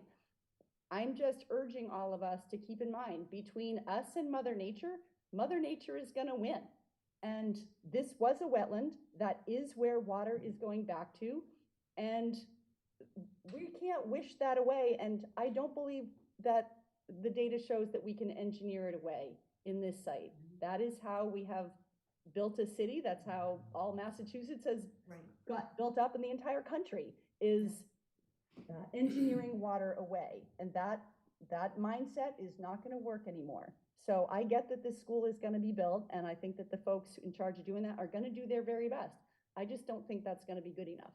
I'm done talking about flooding. Okay, thank you, Councilor Norton. I would say that if we get rains like that, I think I'm going to kayak over to the Countryside School, because it might be drier than some of the other places, certainly, that we have in the city. We have a high school that's also built in a floodplain, and I totally get your concerns. I think that in this case, we really have no other place to build it, and I think we're doing a yeoman's job in managing the water that we can. But I do I have to agree. push back. It's We the do whole have city. other- It's everybody. there are It's not things just the we could have site. done. There are things we could have done. We didn't have to build a school here, and I'm happy to talk about my We ideas can talk on about that but offline, but I want to continue with the presentation since it is getting to be close to 9 o'clock. Just Thank you, quickly, Madam. Is that Councilor Crossley? yes, just quickly, because we had a presentation updating us on our stormwater management plan citywide. I think it was just at our last meeting, and we are promised a prioritized, more detailed plan this spring. It had to do with NIPD's, getting pollution, phosphorus out of the rainwater, but also has to do with our flood control plans. And I'm glad Councilor Gentile brought up, and that Mr. Yode brought up, the water needing somewhere to go relative to the South Meadow Brook. That's always been problematic along Countryside here, where it's daylit. And I know that our city staff are not fully, well, we're short for staff. I learned today because I've been looking into this for a number of reasons in this area. We're short for staff in the stormwater division of the Department of Public Utilities. That's quite a lot relative to the size of the department. And going forward, I mean, it's just they haven't been able to fill the positions, which is another challenge we have right now. But we have not been regularly maintaining the 14 miles of open creeks and so forth that we have. And that is going to be extremely important. I know that the department and the city are identifying hotspots, you know, throughout the city, and they're increasing that list. But it's something we need to think about when we do budgeting for the stormwater plan next year. I just wanted to put that out there because it really is something to think about carefully with respect to this plan. Thank you, Councilor Crossley. Okay, let's continue with the presentation. Thank you, Madam Chair. All right. Okay, so with regard to pedestrian circulation and traffic, we are maintaining the path from Andrews Street for the children and families to access the school. We're separating the parent drop-off, which is the blue zone, and exceeding the existing parent drop-off length by just a hair. We are providing a protected bus drop-off area along Dedham Street North. There will be a median strip and a fence so that traffic is not no longer held up as it currently is when buses stop to let kids on and off. And we will have a dedicated, we'll have a parking management plan to provide parking for staff beyond the 55 spaces in the parking lot. We have met with public safety as well as with fire prevention. We reviewed access around the building as well as to and inside the building. We've located areas and confirmed with fire prevention where fire apparatus would basically arrive and be set up. We've provided, we've looked at turning radiuses in the parking lot and provided a way for the ladder truck to set up at the van drop-off area. So based on some of these conversations, we've also made a few changes to our building plan as well.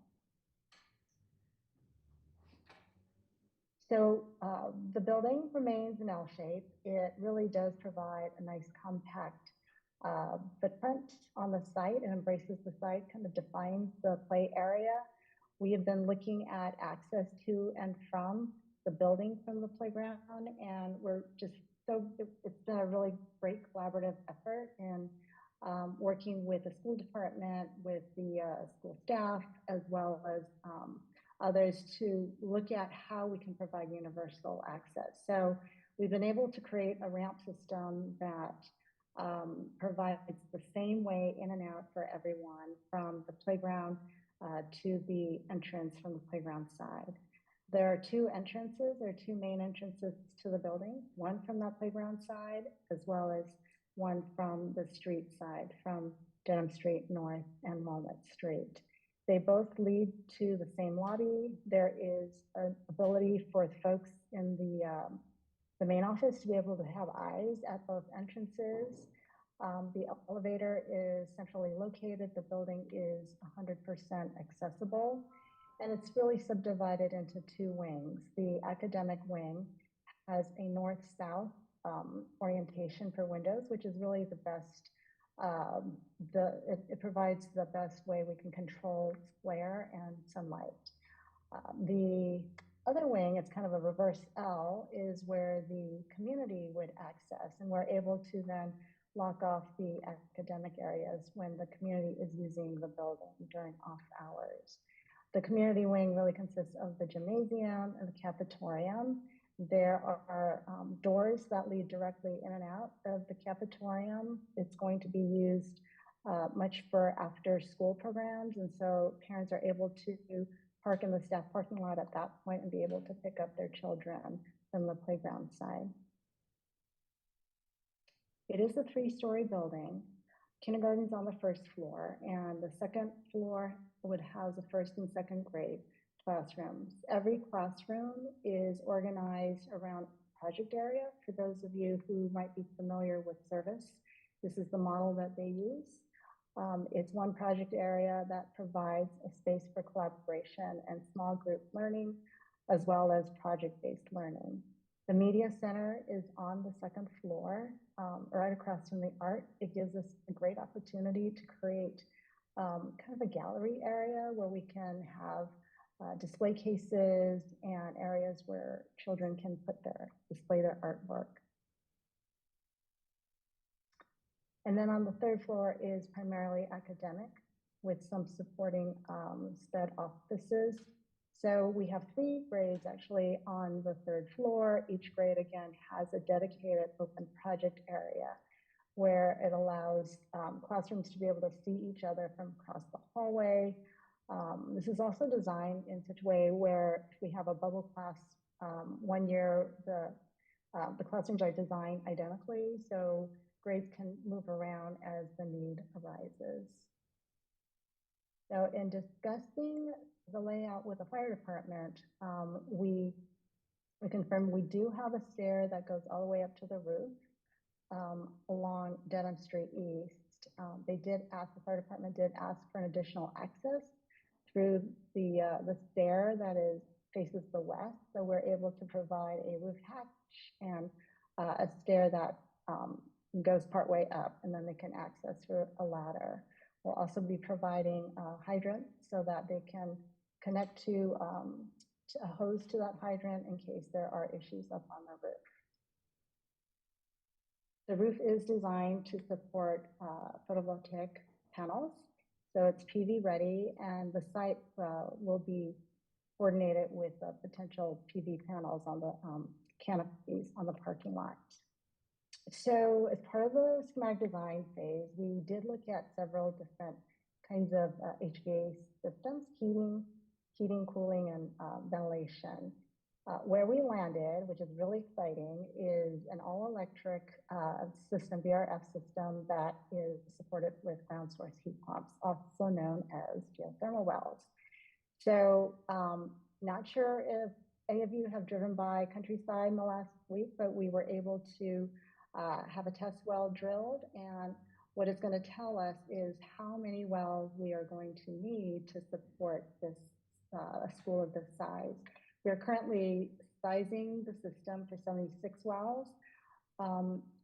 This is going to be done in a phased nature. The first phase really is building construction and the site work that is associated inside this red zone. And when the school is complete, the wells will have to be complete because that's part of the heating and cooling system.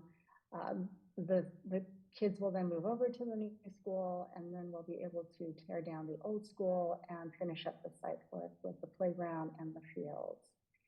But we are really excited that we are at this phase where we can actually see something happening. So we will have the results for the conductivity. So what this test well does is it tests the conductivity of the ground below grade so that we can work with the design of the HVAC system, understanding the heating and cooling loads to determine how many wells exactly we need. So we'll have that information fairly shortly.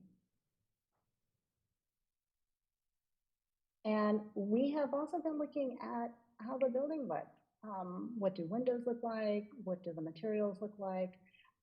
Schematic design is when we test out really sizes of windows, the shape of the building. The shape is really informed by the program. So we have opportunities to look at ways to improve the shape so it's not a complete box, but we understand that it's a little sharp with some angles. So we're in the next phase during design development going to be looking further at how these windows are formed, the proportions, as well as how the materials are coming together.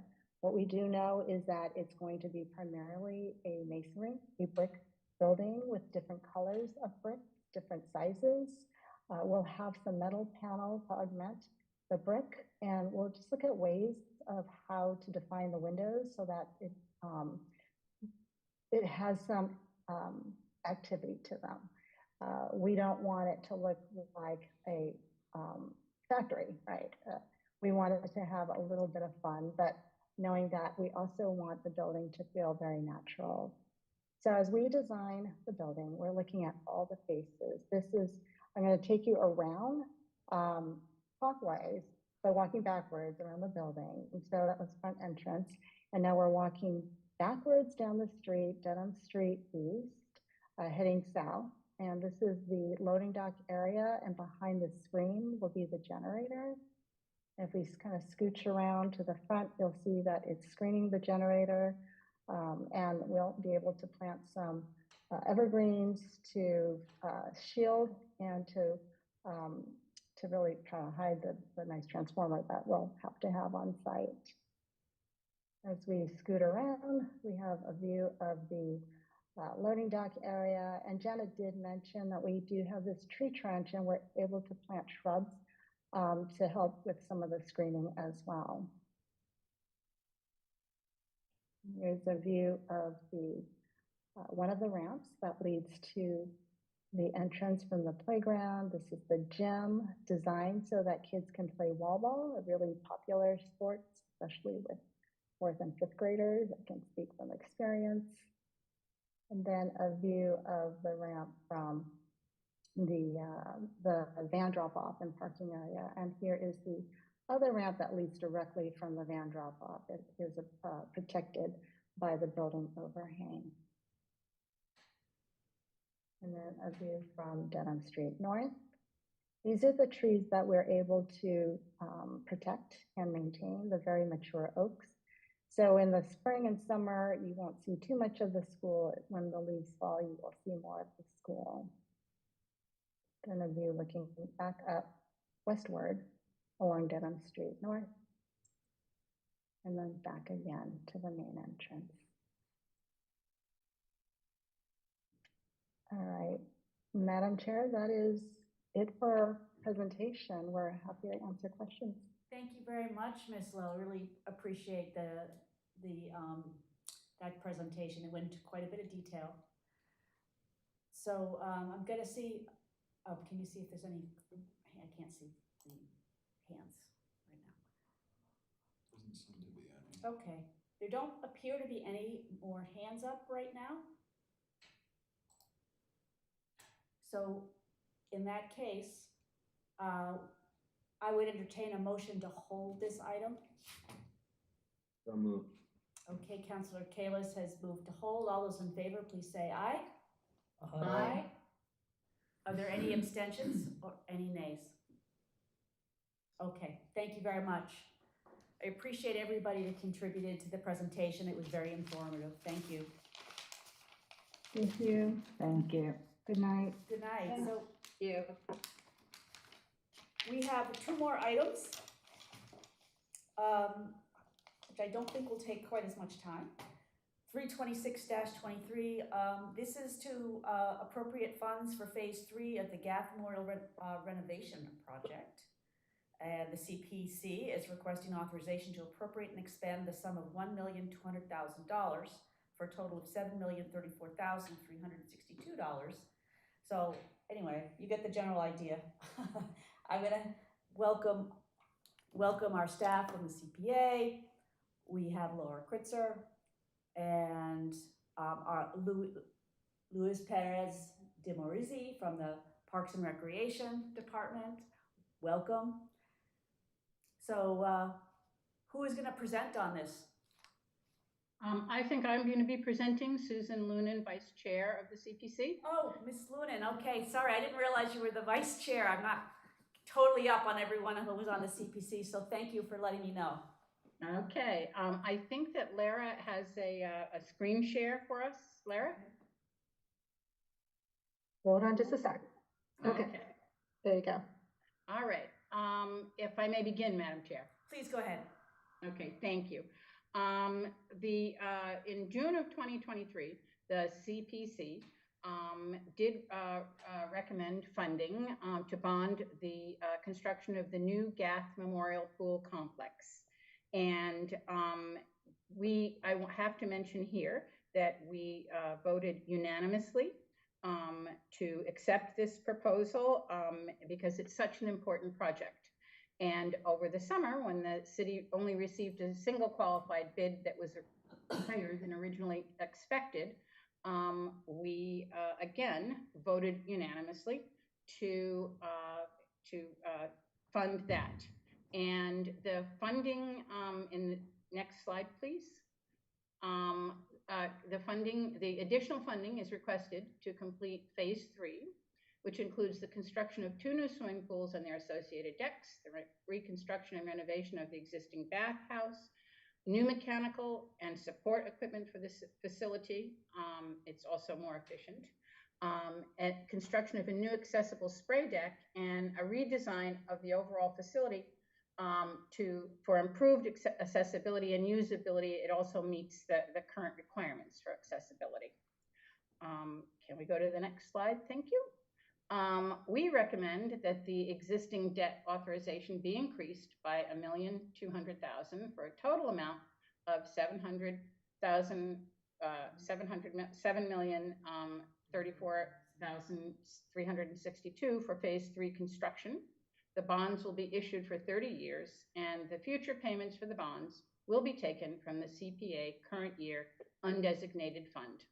And we are recommending this to be in the recreation category funding. I think that you can see the funding sources which are listed and the amounts and the total project cost. We are long overdue for this.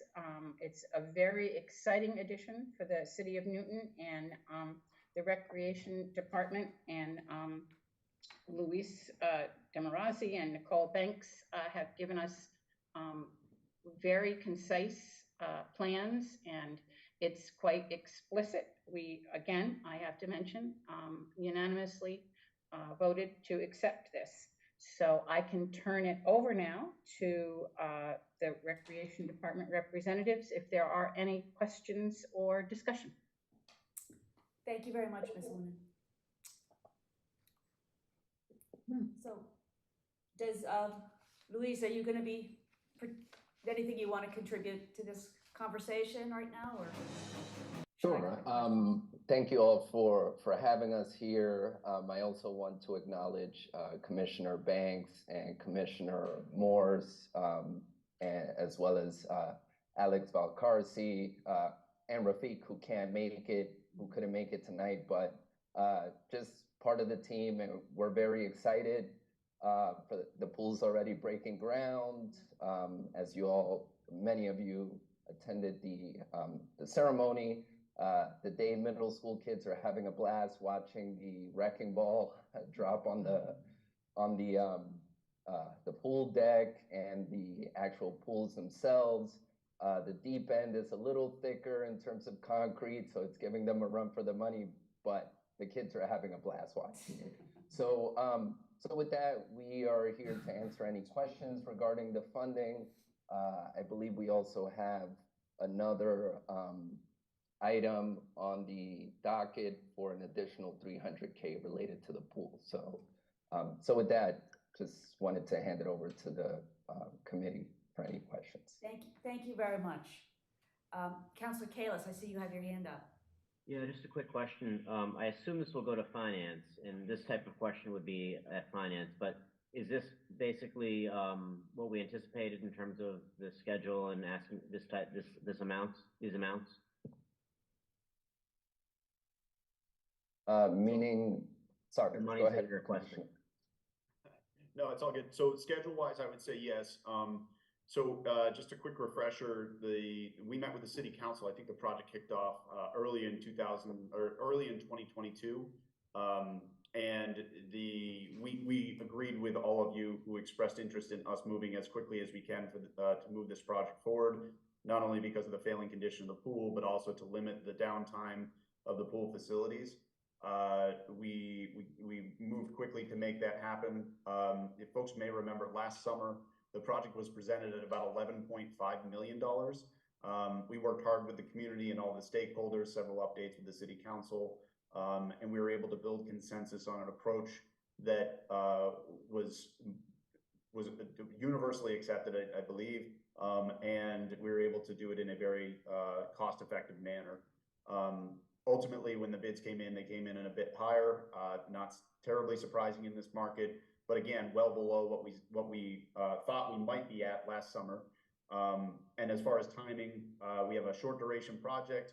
We're in a good spot to wrap things up for the start of next swim season, but we need to keep things moving. These funds will help ensure us that we can keep the project going strong. If there's any change orders, it will give us the contingency necessary to address those along the way, and we'll be happy to share updates as we move forward on this exciting project. Thank you. Okay, thank you, Councilor Kalis. Councilor Norton. Yeah, I'm just ready to move it when people are ready. I gotta beat out Andrea. She's always so speedy on the dial, like Jeopardy. Yes. Okay. This is in your ward. My Councilor ward. Norton. 5 street from your ward. But it's in your ward. I wouldn't usurp that privilege, so please go right ahead. Okay, so I don't see any other questions from committee, and I know this is a project that we've all been so excited about, and and I noticed the wrecking ball starting to work, and I was like, wow, they really moved quickly on that project, so we're really happy to see that, and so let's move ahead. Could I get a... Madam Chair? Yes, Councilor Gentile. My raised hand isn't working, so Oh, okay. I just want to make sure, back to the question that David asked, I just want to make sure I have it right. This isn't, I plan on certainly supporting this, but if I understand correctly, we only got one bidder, and so the project came in about $1.2 million over, and that's why we're being asked for more money, correct? Project actually came in about $1.5 million over, which is what we initially went to the CPC for, and not surprisingly, in line with their typical practice and policies, Community Preservation Committee approved $1.2 million and asked the city come up with the other $300,000, which is the next agenda item this evening. Okay, all right, now I understand. Thanks. Okay, thank you. Can we get a motion to approve this item? I think I did that. Councilor Norton, is that a motion to approve? Yes. You yes, did? again. Yes. Okay, thank you very much. All those in favor, please say aye. Aye. Any abstentions? Any nays? Okay, our last item is directly related. It's another request for $300,000 from Reserve Fund Budget Reserve Phase 3 Gath Memorial Pool Renovation Project. And unless anyone else has any more questions or anything else to add, I think we could probably go with a motion to approve that as well. So I don't see any hands up from the committee. Will you move it, Emily, please? Yeah, I was waiting for Allison to let me, I'm in. So moved. Okay, so moved. All those in favor, please say aye. Aye. Aye, okay. Any abstentions, any nays? Okay, all the items are approved. Thank you so much. Commissioner Banks, it's so great to see you as well. I didn't see you at first. Thank you. Thanks for everybody for presenting tonight. And huge thank you to our CPC, the CPA funding for the project, City Council support all the way through this, and Mayor Fuller for getting us to this point. It is very, very exciting. The team's ready to get to work over there. Yes, thank you very much. Thank you. Great, thank you. Good night, all. Thank you. Good night. Thank you. Good night, everybody. Thank you. Okay, that wasn't that bad. Good. That means I thought it was going to go on a lot longer. I thought it was too for a little bit. Well, I looked at the list of schools and I thought, oh man, are we gonna